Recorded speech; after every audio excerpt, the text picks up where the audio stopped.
Dear parents and students, welcome to Evergreen Guidance Coimbatore. Tamil Nadu MBBS BDS counselling ப்ராசஸில் நம்ம கலந்துக்க நினைக்கிறீங்க. Government quota, management quota. Government quota அப்படிங்கிறது government காலேஜஸ்லேயே நீங்கள் சீட்டு செலக்ட் பண்ணலாம். கவர்மெண்ட் கோட்டா இன் ப்ரைவேட் காலேஜஸ்லேயும் எடுக்கலாம்.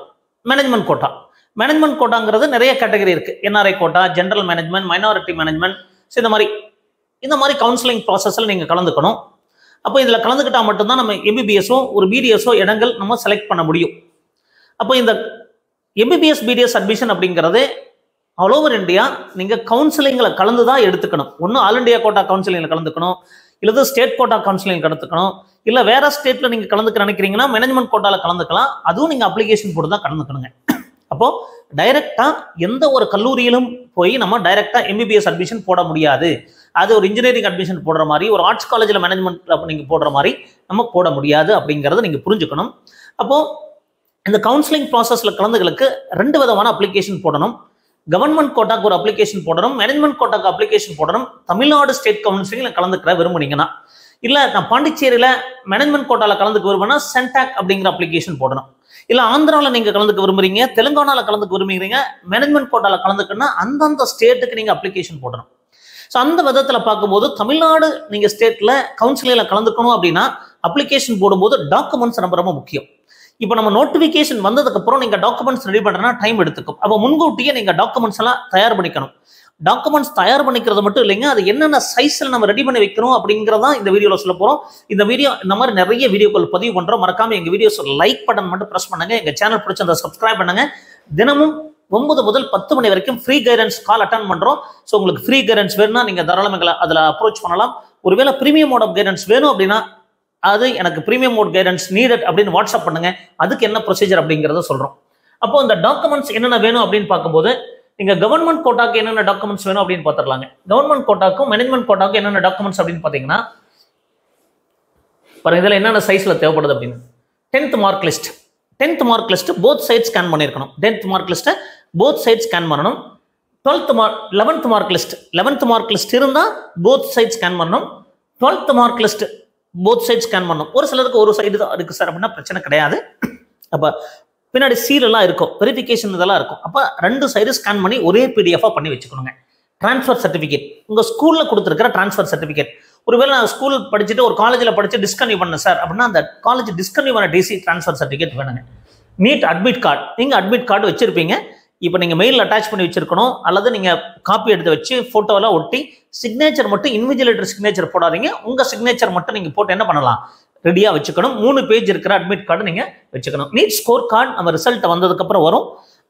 அடுத்தது பார்த்தீங்கன்னா ஆதார் கார்டு, ஸ்டூடெண்ட்டோட ஆதார் கார்டுங்க. ஸ்டூடெண்ட்டோட ஆதார் கார்டை நீங்கள் ஸ்கேன் பண்ணி ரெடியாக இருக்கணும். பர்த் சர்டிஃபிகேட், அது ஸ்டூடெண்ட்டோட பர்த் சர்டிஃபிகேட். அடுத்தது நேட்டிவிட்டி சர்டிஃபிகேட். இந்த நேட்டிவிட்டி சர்டிஃபிகேட் அப்படிங்கிறது தமிழ்நாட்டில் கவுன்சிலிங்கில் கலந்துக்கு பூர்வீகமாக கொண்டவர், அதாவது குழந்தை வந்து தமிழ்நாட்டில் தான் பிறந்திருக்கு, பேரண்ட்ஸ் தமிழ்நாட்டில் தான் வாழ்ந்தவங்க.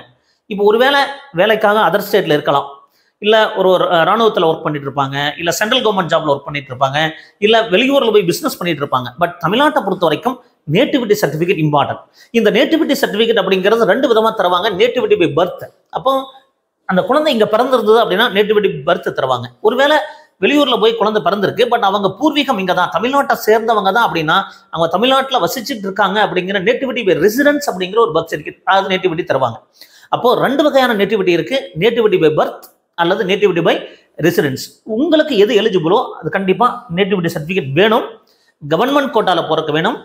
மேனேஜ்மெண்ட் கோட்டாவில் நீங்கள் மைனாரிட்டி கேட்டகரியில் போகிறக்கு கண்டிப்பாக நேட்டிவிட்டி வேணும். அப்போ இது ஒரு வகையில் நீங்கள் பார்த்துக்கணுங்க. அடுத்தது கம்யூனிட்டி சர்டிஃபிகேட். இந்த கம்யூனிட்டி சர்டிஃபிகேட் ஸ்டூடெண்டோட கம்யூனிட்டி சர்டிஃபிகேட்.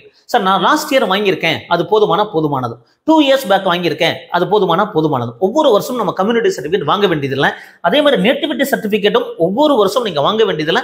சென்ற ஆண்டு வாங்கியிருந்தீங்கன்னா அதே போதுமானது. அடுத்தது போனோஃபைட் சர்டிஃபிகேட். இந்த போனோஃபைட் சர்டிஃபிகேட் அப்படிங்கிறது நீங்கள் படித்த ஸ்கூலில், அதாவது 6th-இருந்து 12th வரைக்கும் தமிழ்நாட்டில் படிச்சிருக்கீங்க அப்படின்னா அந்த போனோஃபைட் சர்டிஃபிகேட் வாங்கணும்.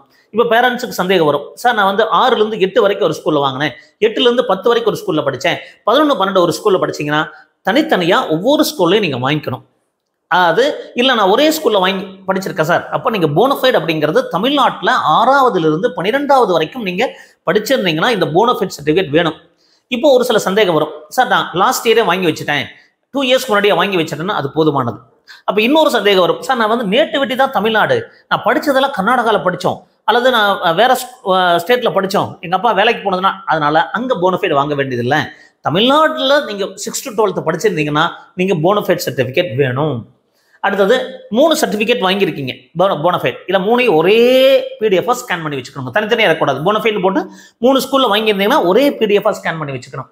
பேரண்டோட கம்யூனிட்டி சர்டிஃபிகேட், நீங்கள் வந்து தமிழ்நாட்டை பூர்வீகமாக கொண்டவங்க அப்படிங்கிறது ப்ரூவ் பண்ணுறக்கும் ரிசர்வேஷன், நீங்கள் தமிழ்நாட்டில் ரிசர்வேஷன் எடுத்துக்கணும், அதாவது BC, MBC, SC, SCA, BCM இந்த மாதிரி ரிசர்வேஷனில் வரணும்னா பேரண்டோட கம்யூனிட்டி சர்டிஃபிகேட் வேணும்.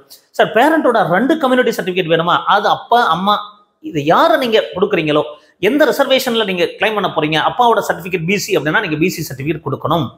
யாரா ஒரு பேரண்டோட சர்டிஃபிகேட் கண்டிப்பாக வேணுங்க. பேரண்டோட ஆதார் கார்டு, எந்த பேரண்டோட கம்யூனிட்டி சர்டிஃபிகேட் கொடுக்குறீங்களோ அப்பாவோட சர்டிஃபிகேட் கொடுத்தீங்கன்னா அப்பாவோட ஆதார் கார்டு, அம்மாவோட கம்யூனிட்டி சர்டிஃபிகேட் கொடுத்தீங்கன்னா அம்மாவோட ஆதார் கார்டு. அடுத்தது மைனாரிட்டி சர்டிஃபிகேட். இந்த மைனாரிட்டி சர்டிஃபிகேட் அப்படிங்கிறது நீங்கள் தெலுங்கு மைனாரிட்டி, மலையாள மைனாரிட்டி, கிறிஸ்டின் மைனாரிட்டி அப்படிங்கிறது மேனேஜ்மெண்ட் கோட்டாவில் போகிறவங்களுக்கு மட்டும், மைனாரிட்டி கேட்டகரியில் போகிறவங்களுக்கு இந்த அனெக்சரில் கொடுத்துருப்பாங்க, அந்த மாதிரி ஒரு ஃபார்மேட்டில் நீங்கள் வாங்கணும். அது மைனாரிட்டி சர்டிஃபிகேட் ரிலீஜியஸ், அதாவது நீங்கள் கிறிஸ்டின் மைனாரிட்டி வாங்குறதுக்கு எங்கே வாங்கணும்னா தாலுகா ஆஃபீஸில் வாங்கணும். அடுத்தது ரிலீஜியஸ், அது லிங்குஸ்டிக் மைனாரிட்டி, தெலுங்கு மைனாரிட்டி, மலையாள மைனாரிட்டியில் எங்கே வாங்கணும்னா பார்த்தீங்கன்னா ஸ்கூலில் வாங்கணும். என்ன மொழி படித்தாங்க அப்படின்னு பார்க்குறக்கு தாய்மொழி என்னங்கிறது கேட்பாங்க, அது ஒன்று. அடுத்தது இதெல்லாம் என்ன சைஸில் இருக்கணும்? 3 MBக்கு கீழே இருக்கணுங்க. இது வரைக்கும் சொன்ன 14 சர்டிஃபிகேட்ஸுமே லெஸ் தென் 3 MBயில் நீங்கள் சைஸை கம்ப்ரஸ் பண்ணி வச்சுக்கணும். அப்போ இந்த 14 சர்டிஃபிகேட்டில் ஒரு சில கேட்டகரி சர்டிஃபிகேட் தேவைப்படாது, பட் இது எல்லாருக்குமே வேணும் அப்படிங்கிறத கொடுத்துருக்கேன். அதே மாதிரி NRI டாக்குமெண்ட்ஸ் எல்லாம் இருக்குது. NRI டாக்குமெண்ட்ஸ் எல்லாம் தனியாக வீடியோ பதிவு பண்ணுறோம். இந்த NRI டாக்குமெண்ட்ஸ் எல்லாம் நீங்கள் ஒரே PDF 5 டாக்குமெண்ட்ஸ் எல்லாம் ஒன்றா ஸ்கேன் பண்ணி அது வந்து 3 MBக்குள்ள இருக்கணுங்க. அந்த மாதிரி நம்ம சைஸில் பண்ணி வச்சுக்கணும் NRI டாக்குமெண்ட்ஸ். அடுத்தது ஃபோட்டோவை பொறுத்த வரைக்கும் passport size photo. Passport size photo நம்ம நீட் அட்மிட் கார்டு கொடுத்துருப்பீங்க, அதே இது வந்து 50 to 100 KB நம்ம கம்ப்ரஸ் பண்ணி வச்சுக்கணும். Post card size photo 100 to 300 KB. இதெல்லாம் ஒவ்வொரு சைஸில் நீங்கள் ரெடியாக வச்சுக்கிட்டீங்க அப்படின்னா அப்ளிகேஷன் போடுறதுல ப்ராப்ளம் இருக்காது. Signature 10 to 40 KB. Signature running hand ரைட்டிங்கில் இருக்கிற சிக்னேச்சர் 10 to 40 KB இருக்கணுங்க. Thumb impression, left hand thumb impression 10 to 50 KB. அப்போ ஃபோட்டோ வந்து passport 50 to 100 KB, post card 100 to 300 KB, signature 10 to 40 KB, thumb impression left hand 10 to 50 KB. இது வந்து போன வருஷம் செஞ்ச ப்ராசஸ்ங்க. மீதி சர்டிஃபிகேட்ஸ் எல்லாமே எந்த ஒரு டாக்குமெண்ட்ஸாக இருந்தாலும் NRI டாக்குமெண்ட்ஸ் எல்லாம் கம்பைன் பண்ணி இருக்கணும். அப்போ இந்த டாக்குமெண்ட் வந்து 2 பேஜஸ் இருக்குதுன்னா நீங்கள் என்ன பண்ணணும்? ஒரு பேஜாக நீங்கள் பிடிஎஃபாக ஸ்கேன் பண்ணணும். அதாவது ரெண்டு சேர்த்து ஒரே பிடிஎஃபாக பண்ணி வச்சுக்கணுங்க. அடுத்த பேஜில் ஸ்கேன் பண்ணி வச்சுக்கணும். இதை நீங்கள் நெட் சென்டரில் போனீங்கன்னா நீங்கள் ஸ்கேன் பண்ணி கொடுப்பாங்க. ஸோ இந்த மாதிரி இந்த டாக்குமெண்ட்டை நீங்கள் ரெடி பண்ணி வச்சுட்டீங்கன்னா இப்போதைக்கு உங்களுக்கு என்ன டாக்குமெண்ட் இல்லை? நீட் ஸ்கோர் கார்டு மட்டும் இல்லை. அப்போ நீட் ஸ்கோர் கார்டை தவிர எது இல்லையோ அதெல்லாம் நீங்கள் தயார்படுத்திக்க வைக்கணும் அப்படிங்கிறத நம்மளுடைய வேண்டுகோள். ஸோ இந்த மாதிரி சந்தேகங்களுக்கு வந்தால் தாராளமாக எங்களை காண்டாக்ட் பண்ணுங்கள். நிறைய வீடியோக்கள் பதிவு பண்ணுறோம். கண்டிப்பாக கவுன்சிலிங் கைடன்ஸுக்கு உங்களுக்கு ஹெல்ப்ஃபுல்லாக இருக்குன்னு நினைக்கிறேன். ஸோ எங்கள் வீடியோஸ் எல்லாம் ஹெல்ப்ஃபுல்லாக இருந்தால் மறக்காமல் லைக் பண்ணுங்கள், எங்கள் சேனல் சப்ஸ்கிரைப் பண்ணுங்கள், என்கரேஜ்மெண்ட்டாக இருக்கும். மீண்டும் ஒரு நல்ல பதிவுடன் உங்களை சந்திக்கின்றேன். நன்றி, வணக்கம்.